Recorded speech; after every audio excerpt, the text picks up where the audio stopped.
one of the first major meetings I had was calling together, at that time we were calling it a crisis management team.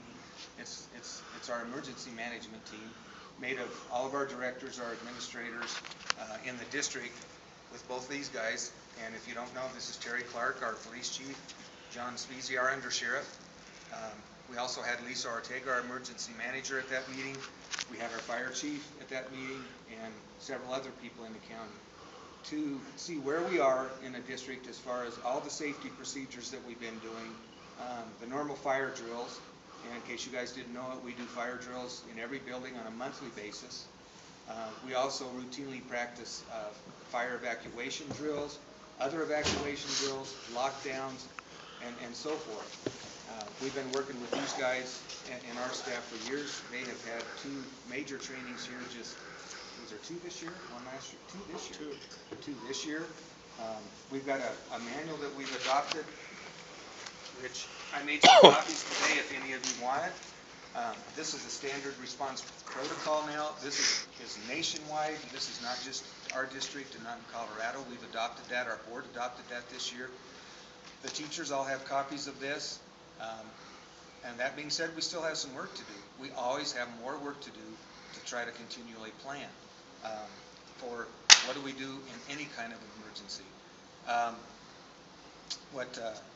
What we've done this week is again, most of you guys know, is we've beefed it up even more. I was over at Longfellow a good part of the morning Monday. So was Walt Snedden. We had police presence there, as well as all over the district this entire week. As you guys probably know, again, the reason that we have raised presence right now is this is often referred to as Copycat Week. And I don't know how long that goes on, but so far we haven't seen any reports of any suspicious characters around any of our school property or in town that I'm aware of. So we're feeling pretty good about that. It's been a shock to the Longfellow parents and staff especially, and that's why I put one of the statements I put in the paper on Monday morning was, we can't wait for a year and a half not to secure that building. We did not like waiting for this new high school to get built and not secure the old high school better, but we did. And I think those days are gone. It's the world we live in right now. We are trying to make our buildings, our whole point right now is to make our buildings as secure as they can, so we don't have unwanted or unwelcome guests entering the building. That's the primary thing that we're doing right now. We have Walt and his crew have fixed, I guess they're all fixed now. Walt Snedden back here is our facilities director. All the doors at Longfellow are now locking properly. We had, 4 or 5 that were not? Yeah, they were tough. We've also installed, if you haven't been to any of our buildings right now, we've installed doorbells for people to get in. And so that's how people are getting into our buildings right now, if we don't have systems like we do in this building and in the middle school. We've also spent, the board has granted, we spent a lot of money this last year and a half on upgrading all the security systems at the middle school. We now have a major entrance going into the middle school. If you haven't been in the middle school, we've redone the glass in there, and it's set up pretty much like the high school. Longfellow is not going to be perfect, but we're working on that. Over Christmas break, we're also going to move the 2 secretaries at Longfellow back out where they used to be, out towards the front. We're going to rearrange the offices in there, and we hope to get hardware installed for a buzzer system, just like we have in the high school and the middle school during Christmas break. D.H. Pace, who does our hardware, is actually coming out tomorrow, and installing that hardware is pretty pricey, but that same hardware will be used for the new elementary school. So we're gonna save money by going ahead and doing it. That's kind of a history and where we are. And I'd really, again, like to thank all the participation we've had since I've been here with law enforcement, our whole emergency management team, and I'll let Terry and or John speak a little bit on their side of things. And then we're just going to open it up to questions. You right now. Check right out. Can you guys hear me okay from here? Okay. First, I'd really like, to thank Daryl and all of his staff for really jumping on, seeing that, you know, we need it, you know, in the crisis like this, it always kind of brings it to the forefront. But, you know, a lot of security issues at each school, and they've jumped on it, you know, and really working on it. We're working with them, you know, to try to work as a community. You know, we've all got kids or grandkids, you know, in schools. I think it's important to do what we can. You know, we may not prevent an incident like that, but we might minimize it. We might prevent it if we take some just really, some of it's fairly simple steps. But one of the things, you know, for our police department, law enforcement, that I've done right away on this, just make it a priority to have officers at those schools first thing in the morning, sometimes during the day when they can, afternoons, making contact with sometimes the principal, sometimes staff, directing traffic out there. I think that does a lot of good. There's information to be passed, it'll be passed there. Two, there's a presence. You see law enforcement out there. You know, I think that has a positive effect on that. One of the other things that we're going to be working on, I know John and I talked about it, we all have really, but we're going to be training again. We train all the time. I think our response to these incidents is fairly well trained. I'm not real sure how the response would be for the after effects. I'm not sure anybody can train real well for the aftermath of that. But we want to try to prevent there being any aftermath. But, you know, the SRP, this is a good protocol.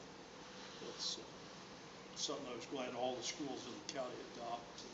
Part of that for us is law enforcement. We know what each school in this county is going to respond, you know, how they're going to be handling a crisis of any kind. That's kind of my part.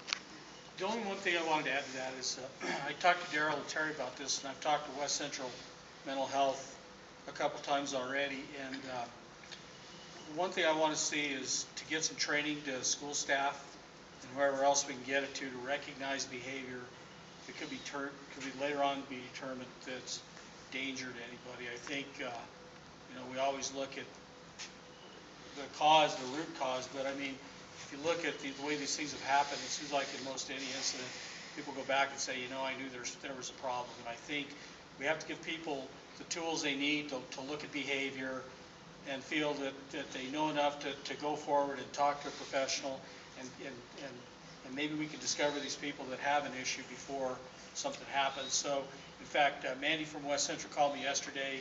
She's interested in doing it. It's going to be more time constraints on the schools, but I think it's really important because I think it's one thing we haven't covered in the past, and I really want to do that and give teachers and students, if we can get there, whoever, the public, the tools they need to recognize behavior that could be determined to be dangerous down the road. So we're going to work on that too, and they're pretty committed to helping out with that. So.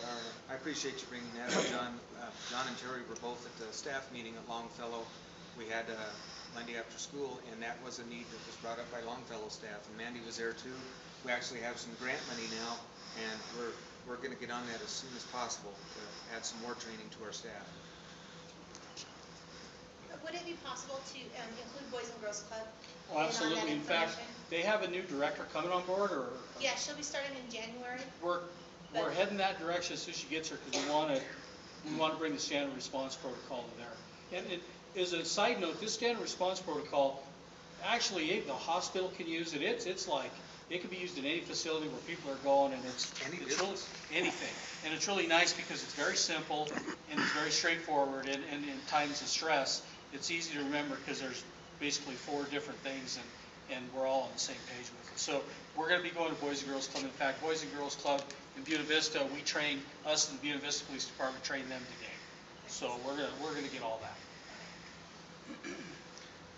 We're about through, unless you guys want to add anything. This is open discussion, whatever you guys want to do. Chief Clark, where is the department at in bringing back school resource officers to the school? It's a good question. I know Daryl and I have talked quite a lot about it. Got a lot of support there through the staff here at the high school. anyways, I'm just waiting on a time to get to the school board, waiting for a time to open up on that. I'm ready, to sit down and talk with the school board. And, I support the school resource officer position for a lot of reasons, not just, to back up an incident like, the Connecticut incident, but that's, I think we're close, at least getting to the table. Beyond that, I can't tell you between the city and the school, I think from everybody I've talked to, I've got quite a lot of good support, or at least nobody's blocking me, at this point.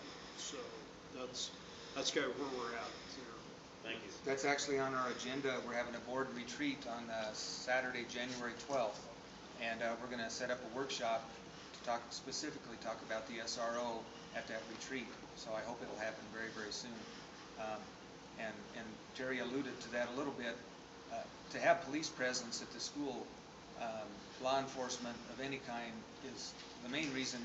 Really isn't so much protection. It's to gain that trust with the kids. And we've been talking about this for over a year now.